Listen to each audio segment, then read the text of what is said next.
Olá pessoal, eu estou gravando esse vídeo para dizer como foi conhecer a obra do professor Olavo de Carvalho, quais os impactos que isso teve na minha vida e falar de um artigo dele que foi determinante na minha vida. E assim espero possa também ajudar a muitas pessoas que o venham a ler para que, enfim, possam desenvolver o que ele proporciona. Quero avisar que eu estou aqui na casa dos meus pais e vocês vão ouvir provavelmente alguns ruídos. Tem um galo cantando alucinadamente aqui no quintal vizinho, tem um ferro velho ali na frente que o sujeito fica batendo não sei em que, e aqui passa bastante carros também. Então vocês podem ouvir todos esses ruídos. Não tem um lugar muito mais silencioso do que este em que eu estou. Este lugar aqui é confortável também, né? É bem fresco. Então peço aí que já me desculpem pelos diversos ruídos que vocês já devem estar ouvindo. Mas eu conheci a obra do professor Olavo em 2008.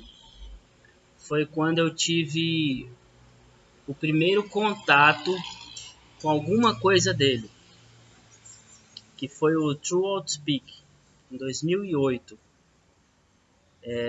Foi através, se eu não me engano, esse é um ponto que eu não tenho muita certeza ainda hoje, mas se eu não me engano foi um amigo, um colega de faculdade que me falou do True Outspeak, me falou do Olavo de Carvalho. Esse aluno esse colega era aluno do professor Ricardo da Costa. Então pode ser suposição, eu nunca perguntei para ele isso. Pode ser que o professor Ricardo da Costa tenha apresentado o professor Olavo de Carvalho a ele e ele tenha repassado a notícia para mim. Não sei se isso é verdade, não sei se o professor Ricardo da Costa faz isso ou fazia, não sei. Mas o fato é que esse meu colega, ele me falou do Olavo de Carvalho e eu fui ver o que era isso. Achei muito engraçado os palavrões, as piadas no True Outspeak. Lembro de um dia memorável em que eu estava na faculdade. Foi exatamente quando esse meu colega me falou do professor Olavo, em que eu entrei no laboratório de informática e liguei o True Outspeak, comecei a ouvir ali sem fone mesmo, aqueles palavrões medonhos, horrorosos para os ouvidos politicamente corretos. E o rapaz o rapaz do laboratório de informática, ele veio me chamar a atenção por causa que eu estava ouvindo aquilo alto e por causa dos muitos palavrões. Então eu botei um fone, salvo engano, e escutei mais um pouco. Depois fui embora. Isso foi, salvo engano, no segundo período de faculdade. Isso foi muito proveitoso para mim porque me livrou de muita coisa ruim na faculdade. Então eu comecei a acompanhar o professor Olavo, a escutar os True Outspeak, né? As análises mescladas com palavrões, com piadas. E eu achava aquilo tudo muito interessante, né? porque além de ser engraçado, ali tinha um conteúdo muito importante. Eu pressentia isso, que de fato aquilo ali não era só xingamentos e ofensas e alguém querendo aparecer, não. Tinha uma qualidade muito grande ali que ficava subentendida em tudo. Então, eu não conseguia parar de ouvir, eu ouvia, depois eu fui ler os artigos. Só que assim, tudo que o professor Olavo falava era muito diferente, né? E aquilo causava um certo atordoamento em mim. Um atordoamento, né? Um desconforto emocional, psicológico, porque o estilo do professor era muito diferente, era aquela coisa, né, bruta, agressiva e ele xingava aquelas pessoas que eram referência para mim. Ele desmascarava, né, ele refutava autores que para mim eram assim inquestionáveis, ou eu nunca tinha parado para pensar sobre o assunto. Ele falava de Descartes, ele falava de Kant. Eu sempre, desde muito novo, na verdade, eu sempre me interessei por filosofia, literatura e filosofia. Comecei a ler, se eu não me engano, aos 10 ou 11 anos. Lia Machado de Assis, Dante, não entendia muita coisa, mas aquilo me deixava uma profunda impressão de tudo, que foi muito útil para mim. Gostava muito de filosofia e lia história da filosofia, várias coisas. E esses personagens, Descartes, Hume,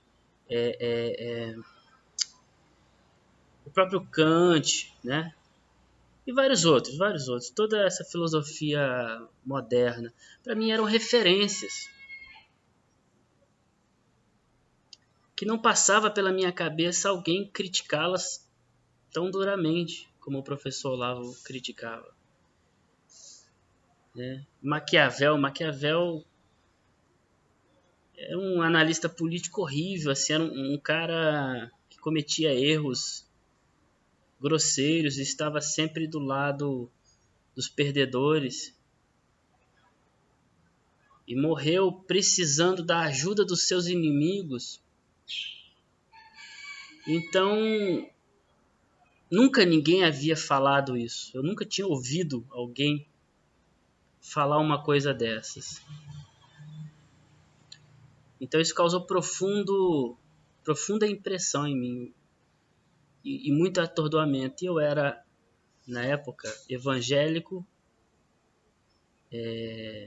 um líder da juventude, participava das atividades com o grupo de louvor, com a mocidade, tocava na igreja, contrabaixo, violão, guitarra. E aquilo me incomodava, porque o professor Olavo parecia muito diferente da realidade evangélica, e eu ficava pensando assim, será que eu estou trazendo alguma coisa ruim para dentro da igreja? Alguma influência negativa?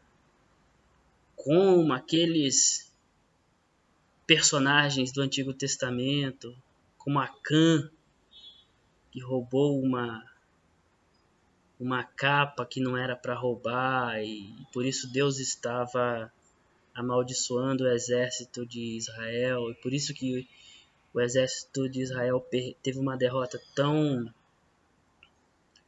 significativa contra uma cidade minúscula, que era Ai. Então esses pensamentos ficavam rodando na minha cabeça e aquilo tudo me atordoando e eu não compreendia direito, perfeitamente, o que o professor Olavo de Carvalho ensinava. Esse é um ponto importante que daqui a pouco eu vou falar sobre ele. Eu sei que em 2008, eu depois de um tempo, de alguns meses, escutando os Throughout Speak e lendo alguns artigos, participando da comunidade do Orkut, do Olavo de Carvalho. Eu simplesmente parei, não falei, isso aqui tá me fazendo mal, parei.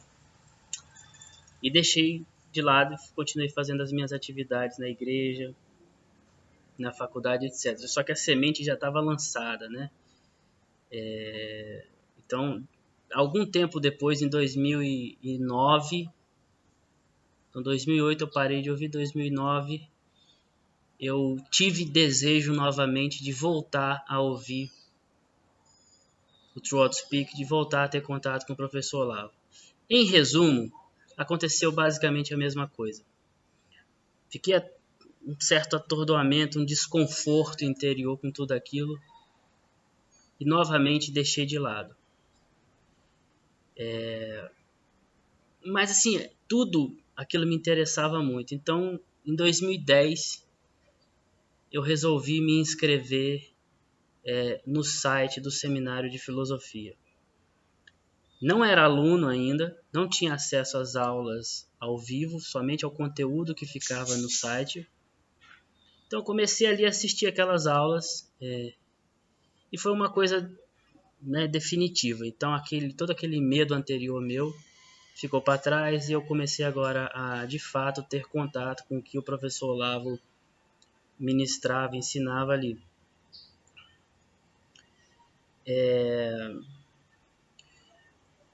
A mensagem que trouxe essa decisão mais definitiva foi um vídeo que ficou postado publicamente, né, no site do seminário, um vídeo de Natal. Eu, particularmente hoje, eu não lembro o que o professor falava. Mas a coisa era tão interessante que aquilo sim, abriu os olhos, me iluminou de uma forma que eu decidi, não, eu vou fazer isso aqui porque realmente a coisa é boa. Então me inscrevi no site, etc. Então, aí eu tive uma sacada que eu acho que é uma pena que muita gente não tenha tido. Parece até engraçado o que eu vou falar, mas eu desconfiei que eu era um semi-analfabeto. Eu falei, caramba, eu leio os artigos dele e não chego a entender perfeitamente o que ele está falando. Tudo isso só me causa um desconforto interior, mas entender de fato, eu não estou entendendo. Talvez eu seja um semi-analfabeto. Eu tenho que fazer alguma coisa para melhorar. E foi aí que eu comecei a copiar muitos textos à mão, a memorizar muitos textos, a ler em voz alta.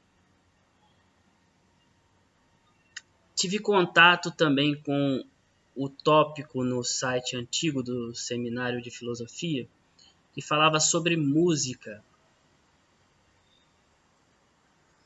em que o professor recomendava que os alunos enchessem a memória de músicas bonitas, belas, para poder assoviar, cantarolar em qualquer momento, para fazer face à feiura do ambiente e da música nacional, do ambiente mental nacional, vamos dizer assim. E nós deveríamos ouvir as músicas tantas vezes, de tal forma que nós nos tornássemos capazes de assobiá-las. Assoviá-las.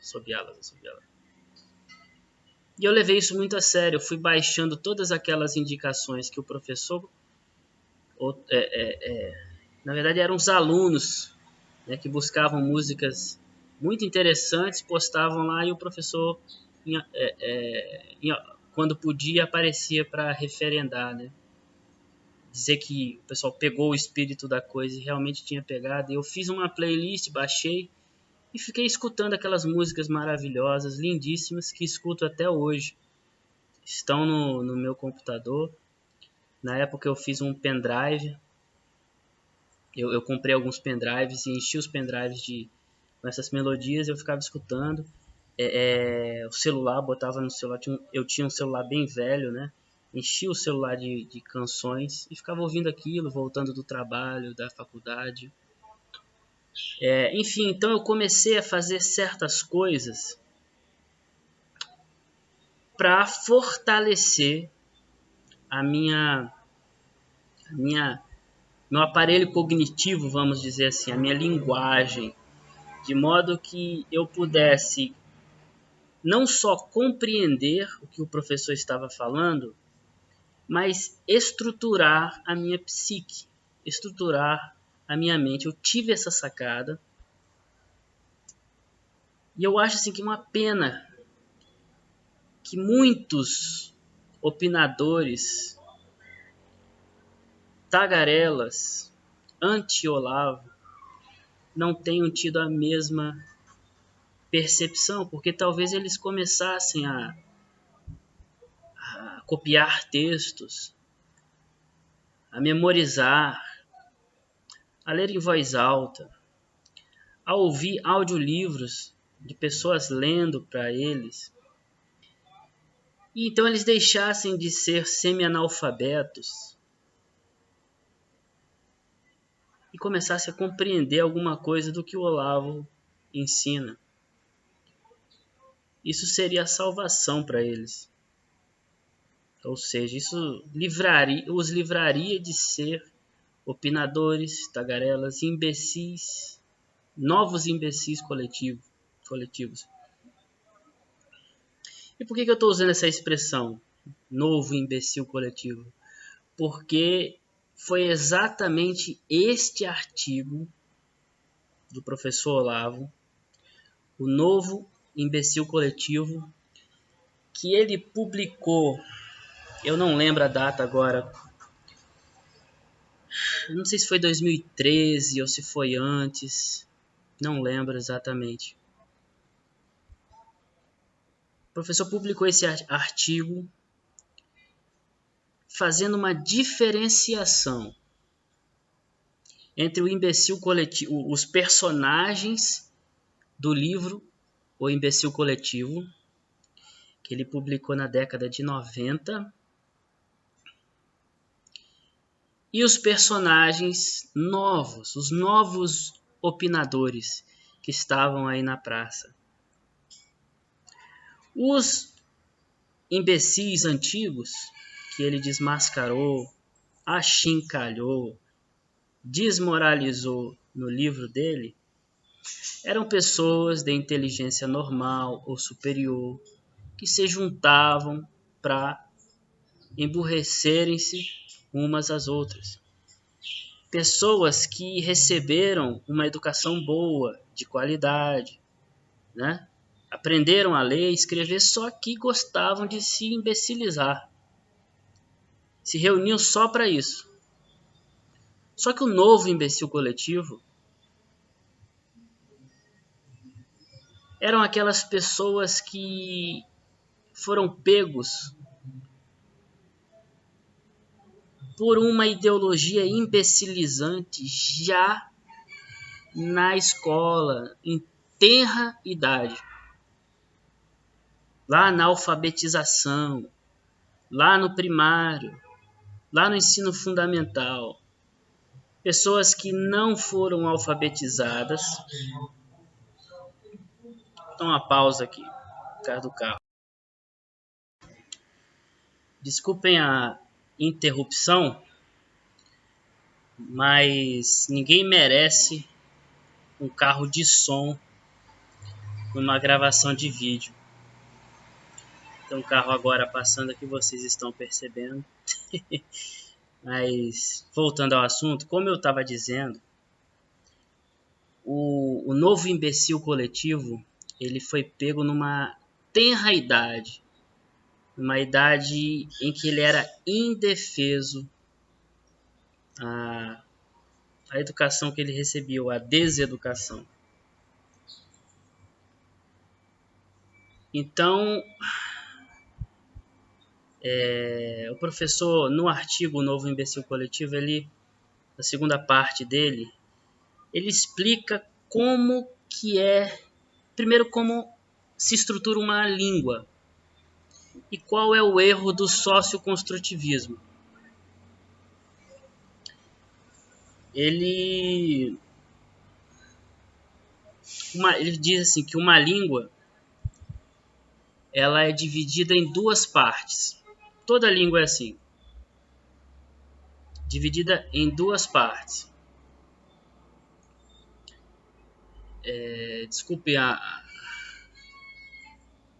esse descompasso, porque é um barulho muito grande ali. Desculpem mesmo, mas voltando. Então, uma língua ela é estruturada em duas partes. Uma parte mais estável, mais fixa, e outra parte mais fluida, mais mutável. A parte mais fixa, mais estável, ela corresponde à sintaxe, à ortografia, à fonética, que podem ser aprendidas pela repetição, por exercícios de repetição. A parte mais fluida, mais mutável, é a parte dos sentidos, né? Semântica, a parte das nuances, das intenções de significado, a parte mais movente, mais sutil,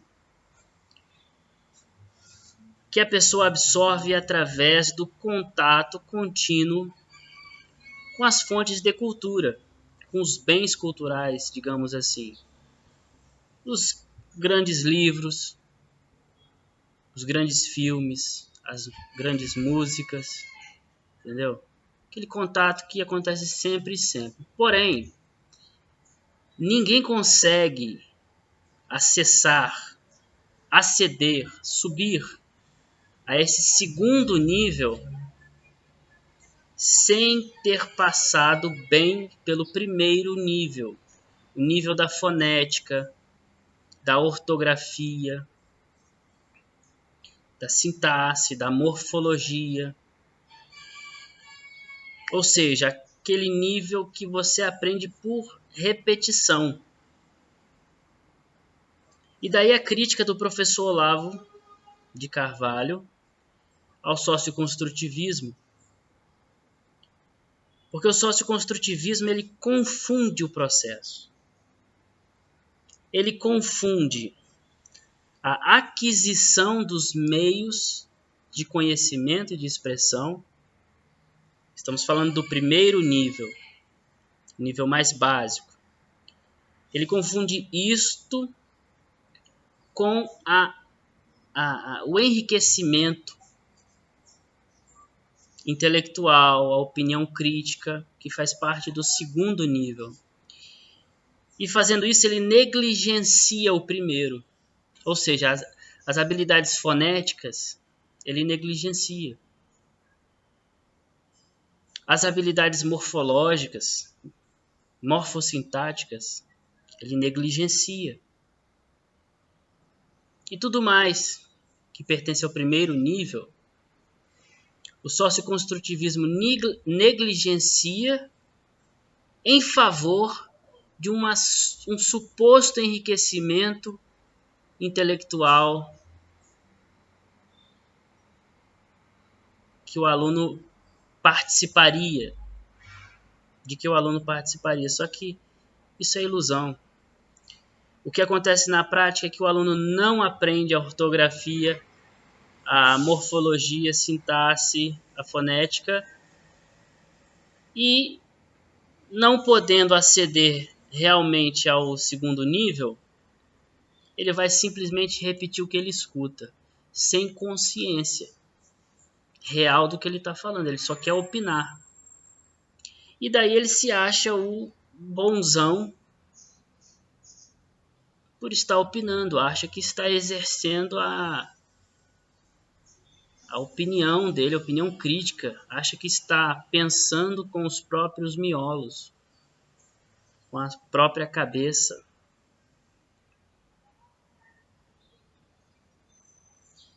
Então, os novos imbecis, eles são pessoas que não cumpriram o primeiro dever, a absorção da ortografia, da fonética, da morfologia, da sintaxe. Eles não passaram bem por essa primeira etapa, são semi-analfabetos. E, portanto, não compreendem, não conseguem acessar essa segunda etapa. E era exatamente o que estava acontecendo comigo em 2008 e 2009, quando eu simplesmente não conseguia pegar o fundo do pensamento do professor Olavo ali, só conseguia me sentir desconfortável, me interessar, achar tudo aquilo muito interessante e me sentir desconfortável.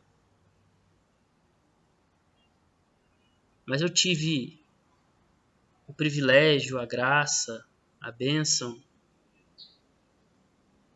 a misericórdia de Deus de perceber que eu precisava melhorar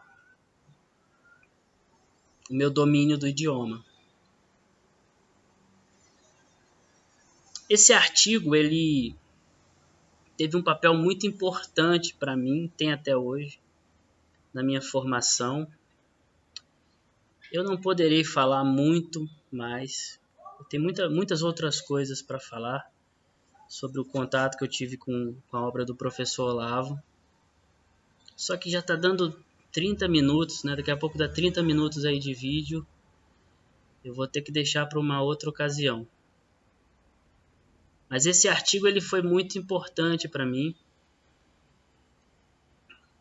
Inclusive eu o utilizei no meu TCC do curso de Letras Português na UFES.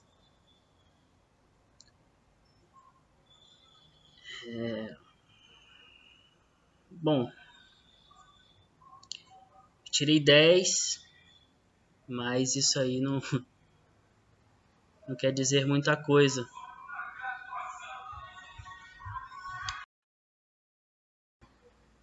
Vocês me desculpem novamente, mas a quantidade de ruídos aqui está muito grande. Parece que só porque eu estou gravando, todos os carros de som decidiram passar por aqui. Mas em conclusão, meus amigos,